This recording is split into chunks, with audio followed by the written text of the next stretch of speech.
Hello and welcome to another episode from PhotoBite. I'm Luke and today, today we are checking out this guy, the Nikon Z50, and I have to say it is quite tiny, so let's get into it.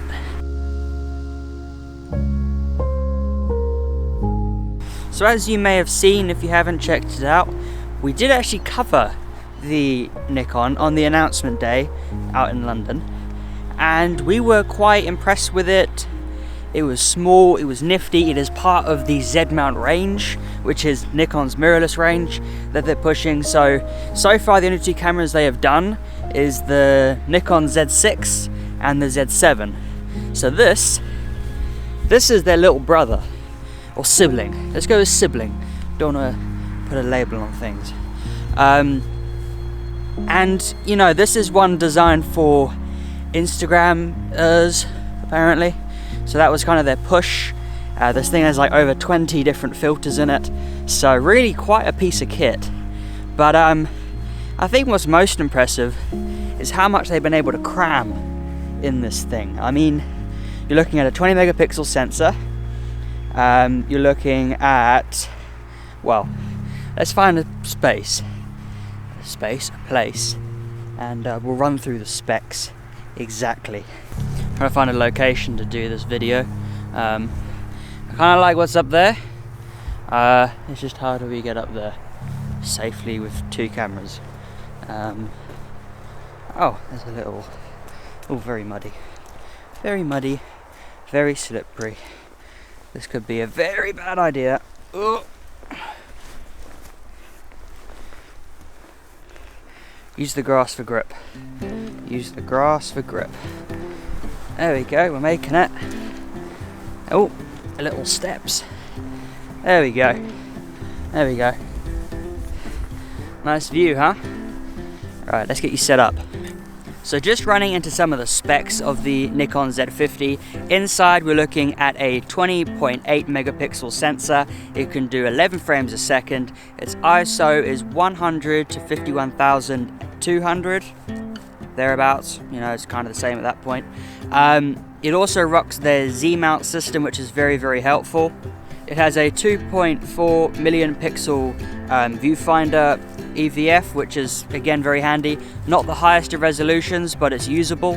If we look into it now, you can kind of see the pixels, but you got to try and look for them. So if you're nitpicking, you will see it. If you're not, it'll be fine. This thing also has 209 autofocus points that cover 90% of the sensor, so it only really misses out on the sides, but all the main areas it covers, so you wouldn't really have your subject on the corner of the screen anyway, so it's very useful in that sense. You can also do silent shooting, and the shutter speed goes up to 1/4000th of a second, so a pretty typical sort of base, but still impressive nonetheless. Now the bit that really gets me is the fact that this has 4K video. It can also do 1080p up to 120 frames a second, but the more important thing is you can actually get a flat profile on this, which is extremely useful if you are a content creator but you want to grade your own video or want to get into it. You can do it with this camera. And a nice little extra setting is this does have a bendable screen, so you can go all the way down, but I've got this little tab on here so it can go on to the side of my bag. But yeah, if that wasn't there, you could do selfies and stuff. The whole idea of it flipping down is that when you look into it, if I look down below the camera, it still looks like I'm kind of looking into the I'm actually looking into the lens. If I look above it, then you can kind of see my gaze is kind of going over your heads. So that's pretty much what they've done. But overall, still a very impressive camera. We're going to move on, take some pictures, and kind of delve into it a little bit more. Alright, now we've got to get back down. Oh, let's just go that way. Just go that way over there. So yeah, overall, the Z50 is a very camera-friendly design. It's mainly targeted to those people who are upgrading away from a DSLR and they want to go into mirrorless. I guess you could say this is the sort of camera that would potentially in the future, with a few tweaks, replace the D7000 series. Now I know some of you hardcore Nikon fans will say, well, it doesn't have a dual SD card slot. But if you remember, the D7500, yeah, D7500, yeah, 7500, they ditched the dual card slot, might I tell you. Which, as a ex-Nikon user, that was a bit of a kick, because that was like reliability was just pushed to a side. But back to the Z50, it can easily replace what you can do with a DSLR. The fact that you have 4K, I don't know if I mentioned it, but I'll say it again if I did, full sensor use. So this is a full frame coverage of 4K. This isn't cropped video, this is using the entire sensor, which is awesome, because what it means is that you're not getting a cropped look of 4K, you are getting whole sensor 4K. So if you have a wide angle lens, you're not going to get a cropped version of using that lens, you're going to be able to use and take advantage of the full lens in 4K.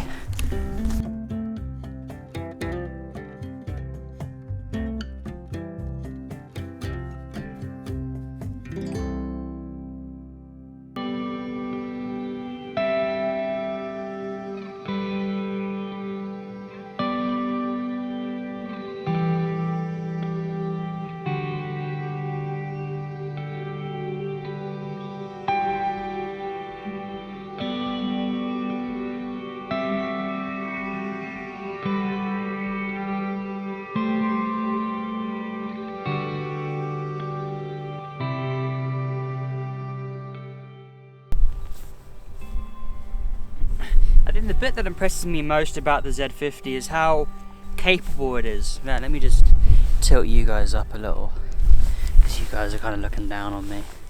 Let's look up at me. There we go. Much better. See? Alright.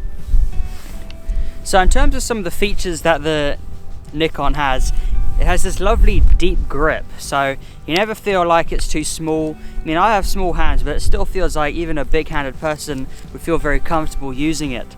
And some of the nice features I like about it is, if you have a look here, you can see the little switch there. That is for video and then photo. But not only that, you can keep them as two separate settings. So if you have a flat profile for video, you don't have to go into the menu and then change it for photo. You can just do it. I mean, it's just so easy to use. In terms of its lenses, you know, they're not bad, it's compact. You do have a habit of when you do that, you kind of go near the end, so you got to remember to pull it back.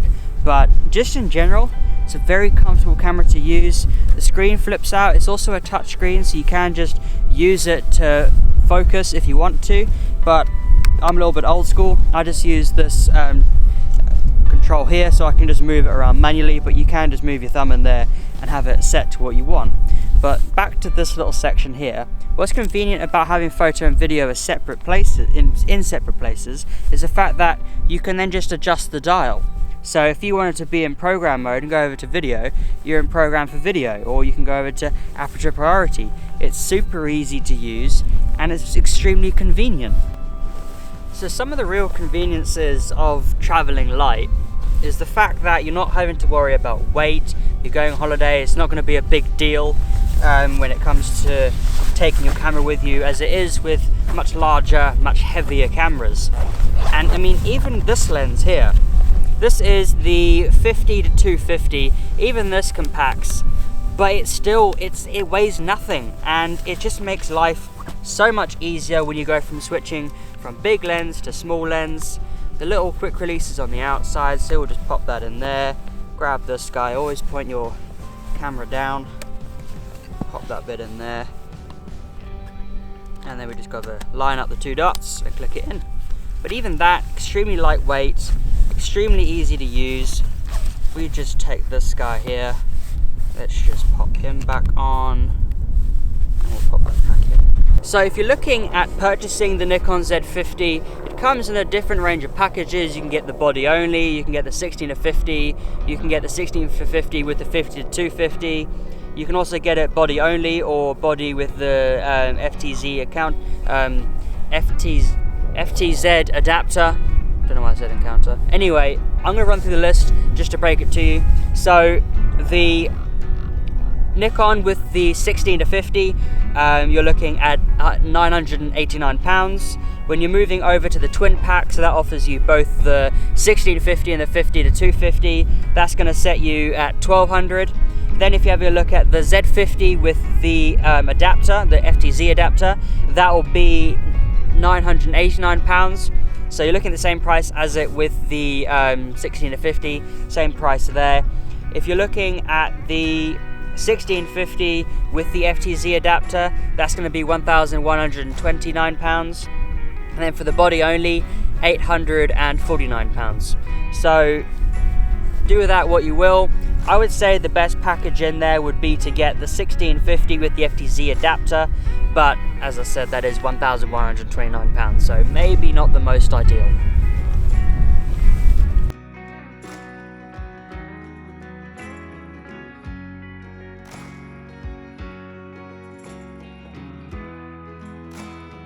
So final thoughts on the Nikon Z50.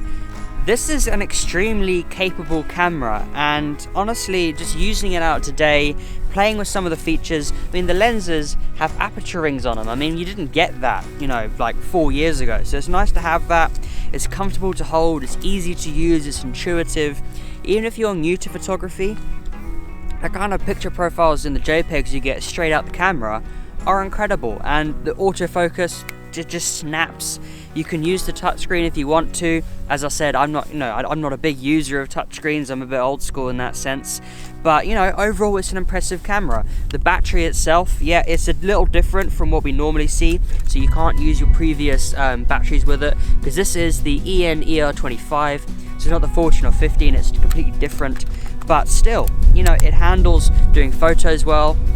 I've been out here taking a couple of snaps, and I've still got a full battery. Albeit you do use video, it does drink it up a little bit from what I've heard, and in the tests I've done as well, I can confirm that is the case. But you know, I'm just impressed with this camera. I really hope that Nikon do well with this camera.